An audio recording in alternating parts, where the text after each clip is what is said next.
What's the cheapest thing your family did growing up?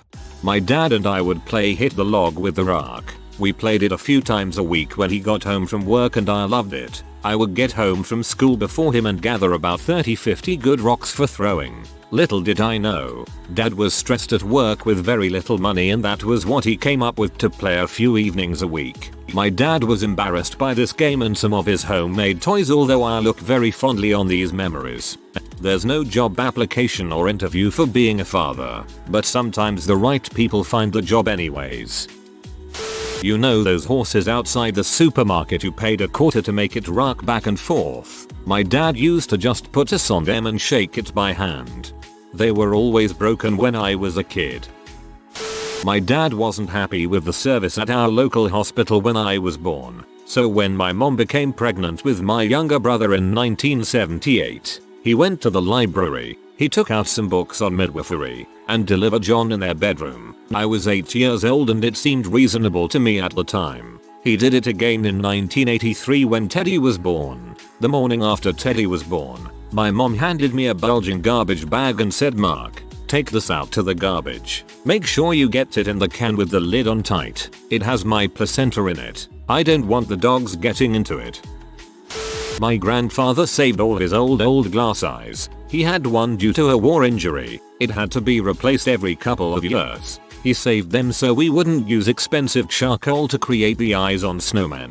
Unintentional benefit, the hyper-realistic snowman eyes scared the heck out of every passing motorist. I'm laughing so hard at this.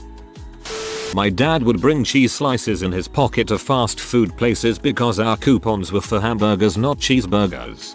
Some places they overcharge for adding a slice of cheese. Instead of going on a day out to the zoo or the cinema or something like that, we would go to Glasgow Sheriff Court to watch people get sentenced. Great day out TBH. Me and a couple friends did this in high school. It was a mildly enjoyable way to spend an afternoon. My dad decided that he wanted to give his kids a good life, so he went to college when my brother and I were little. We were super poor. My parents would buy 25-pound bags of rice, oats, and other grains to save money. One such time, we opened a bag of rice and some of it was wiggling. It was infested with maggots. We tossed all the rice in the freezer to kill the little guys, then put it all in water, because the maggots float. Skim the floaters off the top and you're good to go. We were poor, but my brother and I never went hungry. Thanks Mom and Dad. My parents bought groceries at a thrift store. One time I was eating my cereal when I noticed it was moving in the milk. My dad laughed and said not to worry about the bugs because they don't have bones. We always saved wrapping paper. It really took the fun out of opening presents. You always had to be careful to not rip it and not crumple it, so you could use it as many times as possible. When I grew up I discovered that wrapping paper costs about $3 per acre, but I still can't bring myself to rip the stuff. We used the Sunday comics. They were printed in color and therefore counted as wrapping paper. Mom is a tiny, 4 feet 10 woman who looks much younger than she is. About 20 years ago, when she was in her late 30s, she went trick-or-treating with my younger brothers and I, like a good parent should, except she dressed up with a huge witch hat, oversized black dress, and heavy face paint and got candy with us. We got a lot of free snacks that year. I did this with my kids, too. The first few Halloweens we went trick-or-treating. I'd use a mask over my entire head and go up like an older sister with my kids. We'd hit all the good neighborhoods and I'd let them keep all the candy in a big storage container in the kitchen. They'd each pick a piece every day after school, and it would last almost until Christmas. We had a meat night once a week. The meat was a can of tuna mixed into a box of whatever noodles or rice and mixed could be had cheapest. We could have just been straight poor. Almost all of our furniture was from the neighbor's trash. Super embarrassing when I'd have friends over and none of the furniture or decor matched like in their homes. When I bought brand new furniture for my first big move I dang near cried in exhilaration. My parents would buy powdered milk instead of the regular stuff. Us kids did not like it, so they tried to trick us by mixing it in an empty milk jug. We still knew. Lived in a burned out garage. It had a dirt floor, no glass in the windows, so we covered them with cardboard and curtains. There was no door in the doorway, so we made one out of a refrigerator box. No power, so we used candles for light, and cooked on an open fire that had an oven rack suspended over it with cement blocks. No plumbing aside from a water spigot, so we went to the bathroom in the bushes, and bathed in a kiddie pool. It was an interesting 6 months. My grandmother used to babysit me before I was school aged. She never had a license, so we took the city bus everywhere and walked. One of our walking routes was past a country club. Every time we passed it she would tell me to go look at the pool. So I used to run up there, weave past the bushes and look through the cracks of the fence and look at the pool and the kids playing it. I can see it clear as day in my head. So growing up I never had access to a pool, but my grandmother used to let me look at one. I laughed to myself thinking how sad it is to look at rich kids playing in a pool. I thought there was going to be a while my grandmother went into the locker room and stole windbreakers.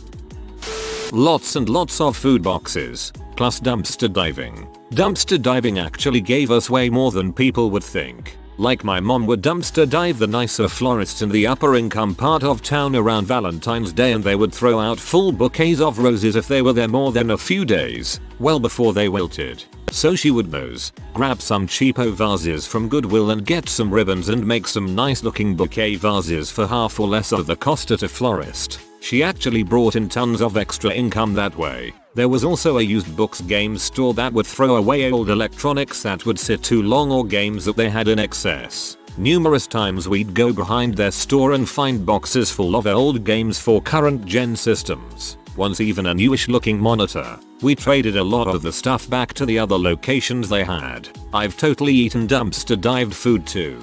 Once we found a huge box of those little individual bags of chips that came in different flavors, none open or expired either. This kinda really makes me want to dumpster dive. My mom saw no sense wasting $sign on Kleenex. Need to blow your nose? Use dirty clothing from wash basket, or whatever you just took off. We also used whatever paper product was available for bathroom tissue, paper napkin, paper towel, used facial washcloths for sanitary pads when no pads on hand. We also bought canned veggies from a prison cannery. I could go on and on. We never had money for basic household needs but always had money for mom's cigarettes. That last part really hurt. I hate seeing kids that are lacking basic needs, but the parents still have the money for cigarettes, beer, liquor, or drugs. I never considered we were poor when I was a kid, but as I've gotten older and thought back fondly to those times, I realized all our quaint habits were in fact a result of our poverty, like drinking powdered milk, going to the food bank. I thought it was just a nice friend giving us things, making beaded pins and selling them out of a radio flyer at the flea market for income, making .89 Jiffy muffins and selling them door to door for 1.00 a piece. Everyone, parents and siblings, sleeping in the family room because it was the only place warm enough in the winter, thanks to a wood stove, and the only place cool enough in the summer, thanks to our single window unit. My father desperately cutting down trees in our yard to feed the aforementioned wood stove. Playing with the same toys my parents played with in the 60s because they were the only toys we had. The gag rubber hand was our favorite toy. Bread bags in our boots to waterproof them. When my older brother was in preschool, he was told to bring snow pants because they were going to play outside that day, Minnesota. My family didn't have any for him, so my mom sent him with sweatpants to put over his regular pants. They made him sit inside by himself. Sweden here. This was the accepted way to waterproof your shoes for hiking with the Scouts. Now all the kids have real equipment from a real outdoors store. Amateurs. My mother steals from hospitals. I'm there in the city at 17 or 18 waiting to finally be seen by a doctor regarding surgery on my leg. Finally about to be rid of a life-threatening injury that has caused me nothing but pain. And I'm sitting there trying to convince my mother to, just for freaking once, not steal bandages and random vials of medicine like she's raiding Ariel.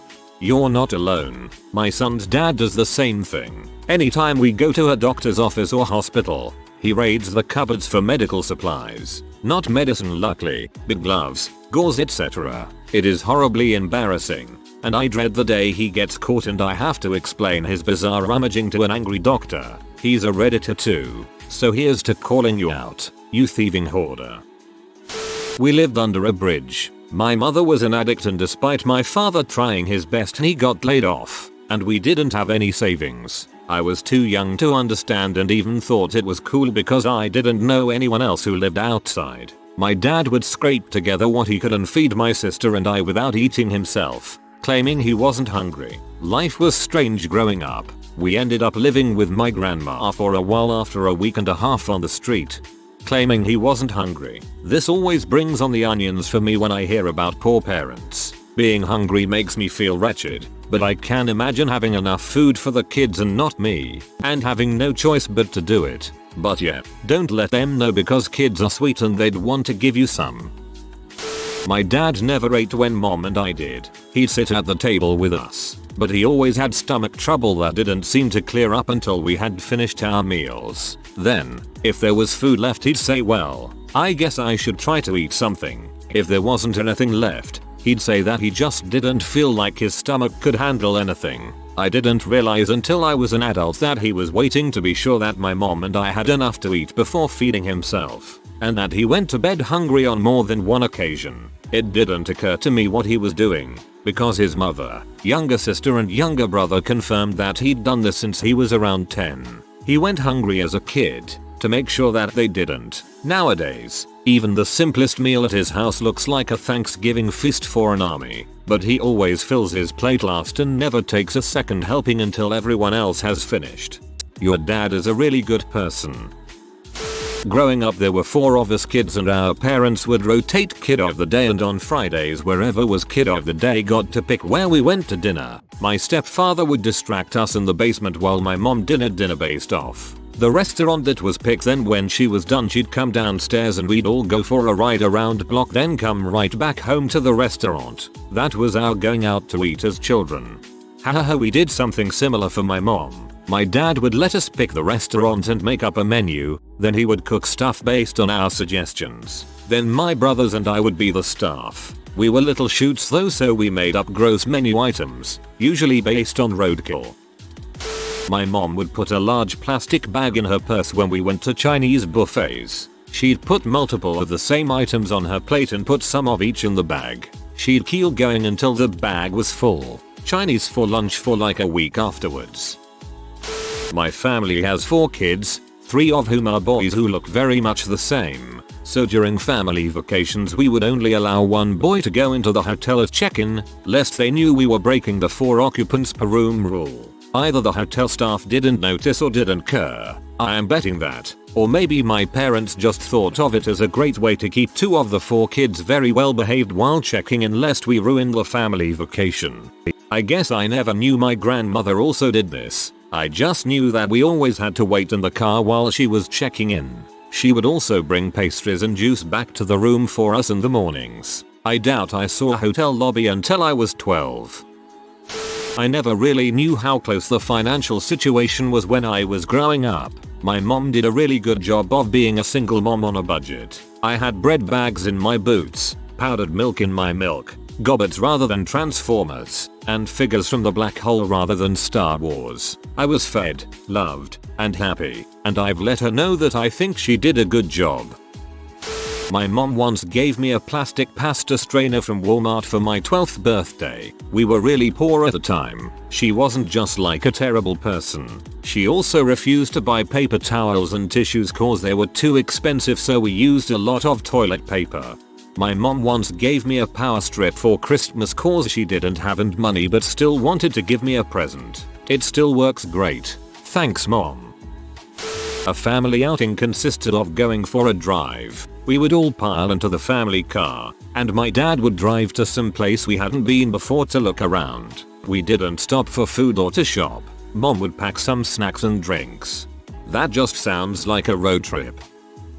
Grew up in Michigan with 4 other siblings. We the family would go up north. We would stop at Hot N Now. It was a fast food type restaurant with cheap hamburgers. I think they were $0.39. My dad would place the order as follows. Dad, I'd like 21 hamburgers with onions. Sister, Dad, I don't like onions.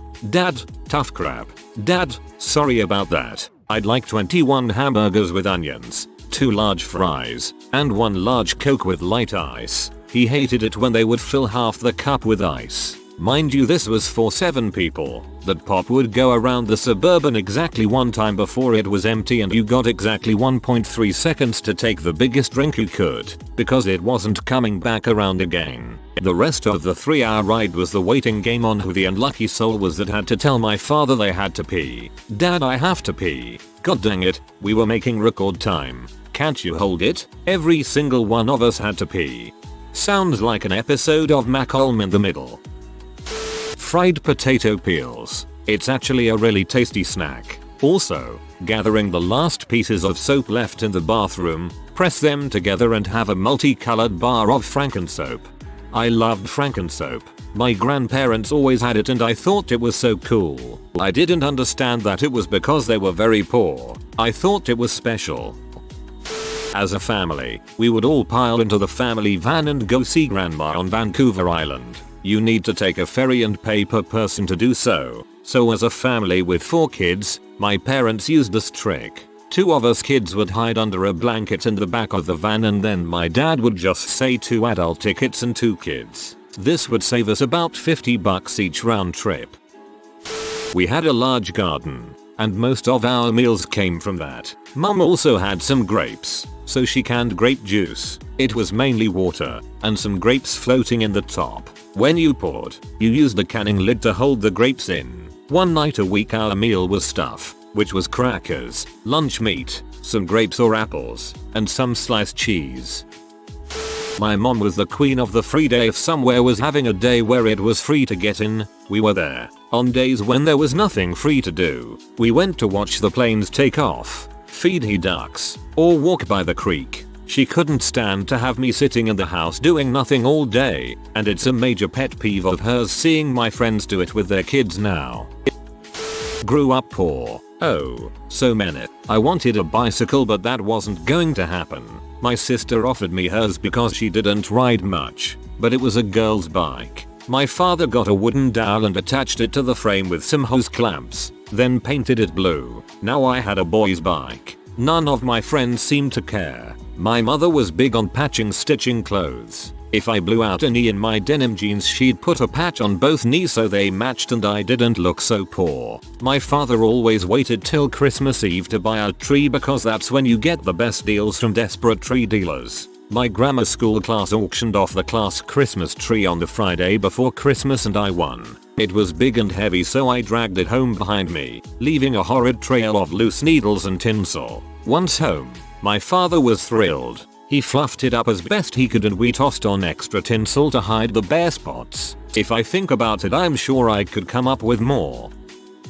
I remember seeing a neighbor help my dad remove a broken hot water heater when I was maybe 5 years old. It was never replaced until my brother and I had it done as adults. What we had for hot water was an old gas log in the basement. When you want a bath, you go down to this thing, open the door, light a match, no pilot light, and turn on the gas, whoosh. Then go upstairs and wait 20 minutes and you had hot water. Viola. But wait 25 minutes and the pressure relief valve would release all the hot water on the floor, usually putting out the flame, but the gas was still on. So, shut off the gas, wait a few minutes and start all over again. Seriously nuts. No lack of money. My dad and mom both worked and we had a better than average income. Looking back, I wonder how we didn't die in an explosion. Not mine, but my mother's story. My mom was on vacation at Disney World when she was a child, and to avoid paying for the overpriced food inside the park, her dad brought a baby stroller filled with food and put a blanket over it to disguise it as a baby and snuck it into the park. I remember running out to the parking lot to eat sandwiches and iced tea out of the trunk of the car with my similarly broke friends. Now Disney has given up and lets you bring food in the park, but I'm too lazy and fancy to bother now. This was back before the days of cell phones, when a payphone cost 20 cents to make a call. My grandparents would take us somewhere and drop us off, maybe to eat, or play at the park or whatever, so we needed to call them to let them know when we were ready for them to pick us up, but they didn't want us to have to spend the 20 cents for the call, so we would make the call, let it ring 2 times then hang up, then call again, let it ring 2 times and hang up, Since the calls weren't connected, we'd get our 20 cents back, and my grandparents knew we were ready for them to pick us up. We would call collect, and when the operator told us to state our names, so the receiving end would know who was calling, we would say "Mom, pick you up," then Mom simply didn't accept the call. I was about 7 or 8 the only time my family ever went on a real vacation. We went to Epcot in Florida. My dad was the VP of a small Christian school and his annual salary was something like $14,000. Needless to say, we had no budget beyond admission. My parents packed a picnic lunch of bologna sandwiches and a gallon of iced tea in a cooler which was left in the parking lot. We got there at open, around 8 or 9, and I figure we ate around noon. By the end of the day, getting dark, it was about 9 and the 3 of us, brother and sister and me, were starving by this time. We wanted to stay for the fireworks, which were best viewed near the Festival of Nations. This is, or at least was at this time, nothing but a tourist trap for expensive meals from other cultures. So us kids haven't eaten in like 9 hours and we are being assaulted by the smell of dinner cooking from dozens of small eateries. After about an hour of us whining and bitching, my dad finally relents to my mother's demands that he feed us. So he goes off to find out what he can afford. Turns out the only thing he could afford to get was a single bratwurst from the German establishment. We each got one bite. To this day I have a passionate love of bratwursts because that was the most delicious bite of kraut-covered sausage I've ever eaten. As a SoCal resident, this was totally normal for our Disneyland trips. Being pasholders, we never spent money on food in the parks, so we survived off peanut butter crackers and baby carrots for 10-12 hour days. We stuck it out because if anyone whined about being hungry, we had to leave and go home. It was worth it to us. Also, a seasoned OC kid never complains about waiting in line, ever. There was a point in my childhood when my mom died of cancer. My dad lost his job, while still paying bills for my mom, and I sustained a major head injury and was hospitalized for 2 weeks, all within the same year. We were dead broke. We were on every government program you could be on. We had lots of food in generic black and white USDA labels, dry milk, government cheese, honey, etc. My dad would go into the woods and come back with dead rabbits and squirrels he shot so we could eat meat. Props to your dad, for real. We had central air, except I never knew what it was until the first time we hosted a family reunion at our house when I was 13. I just figured that everyone's house was super hot upstairs during the summer and that keeping the windows open from about April until November was normal. It turns out, my dad never used it because when he and my mom moved in, the AC had broken. The fix was a $25 hose that a friend of his installed the day before our family showed up for the reunion. For 13 years they'd lived in the house and hadn't bothered to do a $25 fix to save money. Oh yeah, and the time my dad didn't pay our health insurance premiums for almost 3 years and didn't tell my mom. That was neat. Hadn't bothered to do a $25 fix to save money. To be fair, it's not the $25 he was trying to save. It's the AC electric bill every month after it was fixed that he was worried about. If you are new to the channel, you can subscribe. I publish new videos every day. Until then, check another video.